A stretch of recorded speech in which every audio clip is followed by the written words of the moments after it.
پوچھو، اپنی بیوی سے کبھی کہا نا کہ دوڑ لگائیں؟ الٹو سوتا لے تو کھلو جاوے گا۔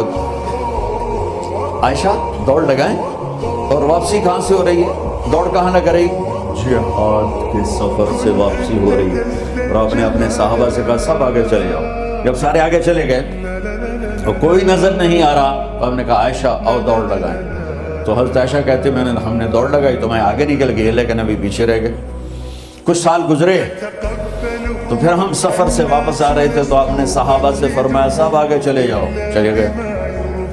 آپ نے کہا عائشہ دوڑ لگائیں؟ یہ لگائیں۔ تو ان دنوں میں ذرا موٹی ہو گئی تھی، تو پھر اللہ کے نبی آگے نکل گئے، میں پیچھے رہ گئی۔ تو آپ نے کہا عائشہ ہذہ بتلک، آج تو اور میں برابر